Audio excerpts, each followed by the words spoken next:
How would you like to have a zero energy bill for your house? And how would you like to never have fuel bills ever again? Do away with those monthly charges that seem to swamp us. That is precisely what I've achieved in my home, and I want to walk you through some of the figures for the last quarter of how we're getting on. If you're interested in saving yourself some money or renewable technology, then this is the place for you. So you should probably subscribe to my channel. Okay, let's get going. I'm going to walk you through some of these slides. You can see this is what 2025 is looking like so far. On the left-hand side here, Octopus Energy have paid us so far £908 for the solar energy that we've exported from our house. That's a whopping 6,000 kilowatt hours that we've sent back into the grid. Now, if you're new to the channel, I've got 6 solar panels on my southeast facing roof, and I've got 16 panels on my northwest facing roof.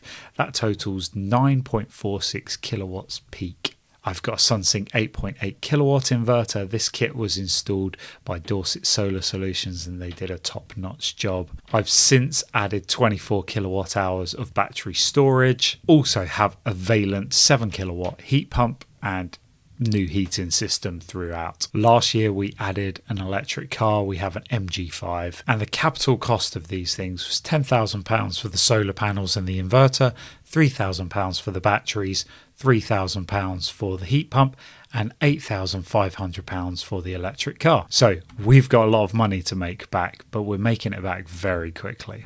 I'm going to quickly cover this one and we'll come back to this in more detail, but a lot of people think that you shouldn't put solar panels on a north or a northwest facing roof in our case.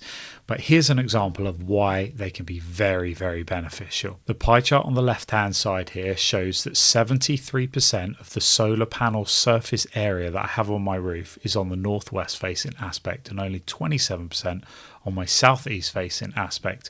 But despite the different orientation, 70% of the electricity that we've generated from our solar panels has come from our northwest facing roof.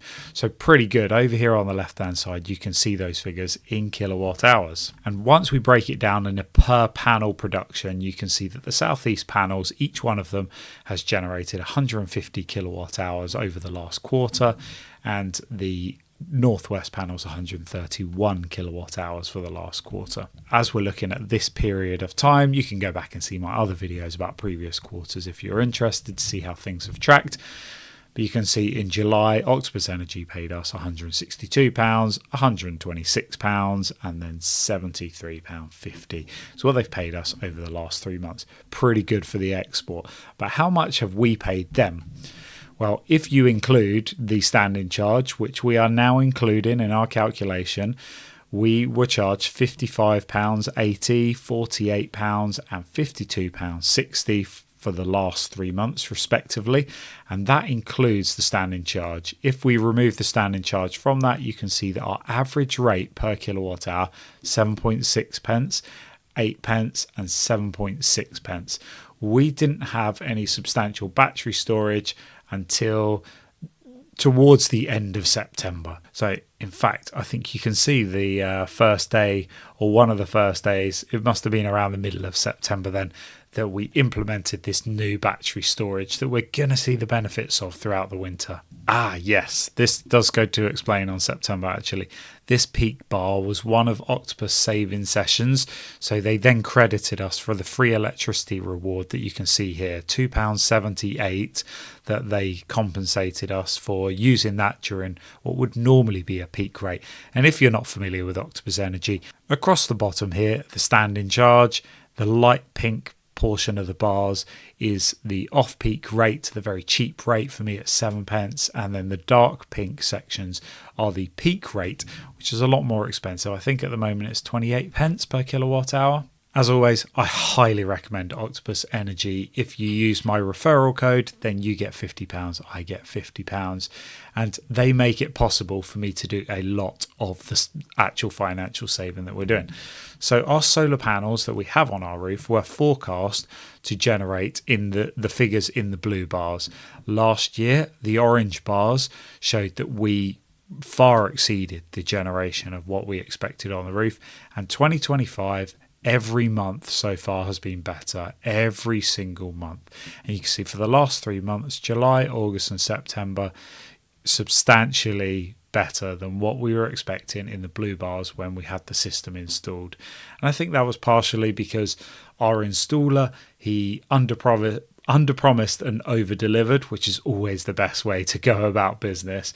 And so he was a little bit pessimistic with some of the shading factors in the calculations that they do, but also that our northwest panels are just exceeding expectations. So of that energy that we generated, how much did we export? How much of the electricity did we push back into the grid for our neighbours to then consume? And you can see in those lighter blue turquoisey bars, depending on your screen calibration, we are also, apart from June, every other month we are exporting more this year than we did last year, which means more credit. For every kilowatt hour of electricity we send to Octopus Energy, they pay us 15 pence per kilowatt hour. So that builds up our credit throughout the course of the year. As you can see, our 2025 import is considerably higher than our 2024 imports. That's the energy that we're buying from the grid. And the reasoning for that is because we bought an electric car. And so the electric car we bought last year in 2024 around August time. And so then we saw the uplift in the electricity consumption. This shows the profile of export versus import for the year.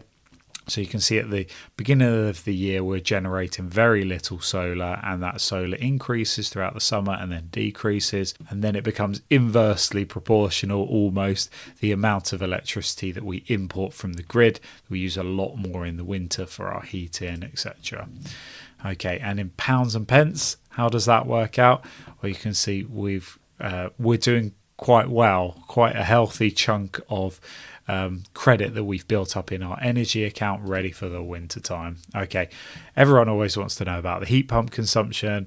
The heat pump's still doing really well. It's just ticking along at that copper 4. I'm very pleased with the performance. It continues to do exactly what we want and never causes any hassle. Along the bottom here, you've got the legend. Electrical consumption is actually what it is using in kilowatt hours of electricity, and then the heat generated is the heat output in kilowatt hours once again.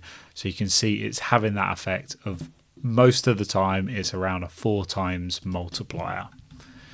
And in pounds and pence, how much does the heat pump actually cost us to run? Well, the last 3 months, just like the 3 months prior, it's cost us very little. Really, it's just heating hot water. We are a family of 5, but in July it cost us £3 for the whole month for our hot water. August, £3 for the whole month. September, it was a massive £5 for the whole month. This little chart comes from my Wallbox charger. I'm really impressed with the Wallbox portal that I can use on my desktop. It gives me every bit of nerdy information that I could possibly want. But ultimately what you can see over the last 3 months is that July, holiday time, end of school and all of that sort of stuff, we're definitely using a bit more energy. And then August and September were about averages. We're finding around 300 kilowatt hours seems to be about the average of what we're using per month in our electric car. And this is the main dashboard for the Wallbox charger. It shows how much we've used since this charger was installed to charge the car, in terms of energy megawatt hours, in terms of the electricity cost, and how long the car has been plugged in charging. Some quite staggering numbers there. On my 6 solar panels that face southeast on the front of the house, I've got Tego optimizers, so it gives me panel by panel data of what they are producing. And you'll see in the top left hand corner here, this is July, and panel A2 in June and July is the best performing one. But then as we get a bit more shade in and the sun gets a bit lower in the sky, in August and September, you'll see that A3 is the best performing panel. And that is a trend that continues throughout the winter month. You can see the profile of day by day generation, and you can see that when the conditions are right, it doesn't last very long, but those 6 panels can generate more than the 2.58 that they theoretically can maximize out at. You can see in July we got up to a whopping 3.1 kilowatts. So we are on a great track. We don't pay any energy bills. We have a £1 direct debit that goes to Octopus Energy because they have a minimum amount, but our credit just keeps increasing. Yes, it was a lot of money to invest, but it was paying itself back very quickly. There's lots of other benefits, of course, environmental reasons and comfort benefits. The home's never been so warm, it's never been so comfortable. But I'm just talking about the finances in this video. So this is pretty much what we're on track to achieve, around a 7-year payback. And there's loads of assumptions and there's loads of variables in this. But as we get closer to 7 years since we had the solar panels installed, I will be dissecting every single month and bringing you the numbers to see if all of this actually paid for itself within 7 years. Thank you so much to the channel members who support me with a small monthly donation. In return, you do get early access to my videos, but this goes a long way to just keep me going and producing content like this. If this video has been helpful, make sure you give it a like, press the like button, subscribe for more stuff like this, and let me know what I got wrong in the comments, because I always miss something. I always love to hear the corrections. I've got thick skin. Go on, you can chuck it on. Yeah. See you again next quarter.